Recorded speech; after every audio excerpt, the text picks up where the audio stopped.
क्रिया विशेषण पदबंध। अगला पदबंध कौन सा है बच्चे? क्रिया विशेषण पदबंध। अब हमने क्रिया के बारे में पढ़ा था कि काम करना। यहाँ काम करने की विशेषता, क्रिया की विशेषता क्रिया विशेषण पदबंध कहलाता है।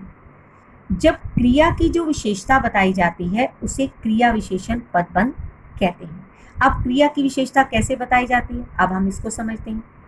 जो पदबंध जो होता है क्रिया विशेषण के रूप में प्रयुक्त होता है उन्हें क्रिया विशेषण पदबंध कहते हैं।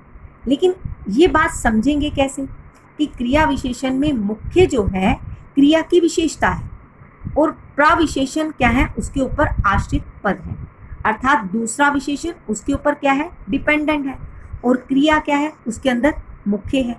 अब इसको समझने के लिए हमें ये बात जाननी होगी कि क्रिया इसके अंदर क्या है, मुख्य है, प्रविशेषण अर्थात दूसरा विशेषण उसके ऊपर डिपेंडेंट है, उसके ऊपर आश्रित है। अब ये दो बातें अगर हम समझ जाते हैं तो हमें ये बात समझ में आ जाएगी कि क्रिया की विशेषता क्या है। क्रिया की विशेषता ये है कि जो पदबंध क्रिया विशेषण के रूप में प्रयुक्त होते हैं, क्रिया की जो विशेषता बताते हैं उसके रूप में प्रयुक्त होते हैं, उन्हें क्रिया विशेषण पदबंध कहते हैं। और क्रिया विशेषण समझने के लिए हमें इसके अंदर समझना है कि मुख्य क्या है, इसके अंदर क्रिया है, और दूसरा विशेषण इसके ऊपर क्या है, आश्रित है। तब हमें ये बात समझ आएगी कि क्रिया विशेषण पदबंध क्या है।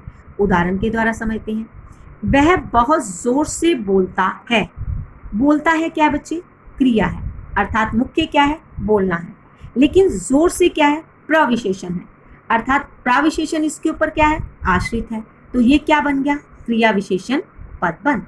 हमने क्या समझा कि क्रिया जिसके अंदर मुख्य है और विशेषण दूसरा विशेषण उसके ऊपर आश्रित है, तो वो क्या बन जाएगा, क्रिया विशेषण पदबंध। वह बहुत जोर से बोलता है। बोलता है क्रिया है और जोर से क्या है, प्रविशेषण उसके ऊपर आश्रित है, तो क्या बन गया, क्रिया विशेषण पदबंध। वह दौड़ते दौड़ते थक गया।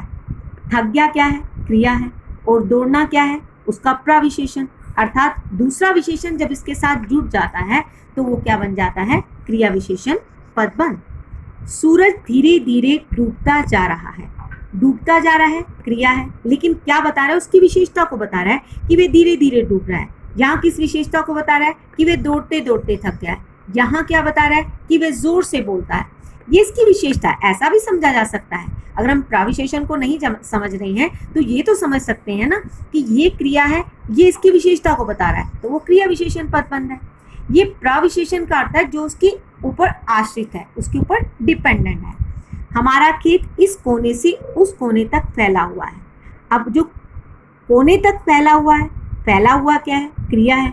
अब इस कोने से उस कोने तक उसकी विशेषता को बताता है, तो ये क्या बना बच्चे, क्रिया की विशेषता को बता रहा है, इसलिए ये क्रिया विशेषण पदबंध बन जाता है। अब ये सारे पदबंध आपको समझ में आ गए होंगे। अब ये सभी पदबंध बहुत आसान है, अगर हम इसे ध्यान से पढ़ते हैं तो ये हमारी समझ में आ जाएंगे। लेकिन इसकी एक वर्कशीट अर्थात प्रदत्त कार्य मैंने दिया है, आपने उसे फेयर नोटबुक पर करना है। इसकी परिभाषा को आप अपनी कॉपी पर लिख सकते हैं, लेकिन प्रदत्त कार्य को आपने अवश्य करना है ताकि आप समझ सकें कि आपको पदबंध समझ में आए या नहीं आए। Thank you.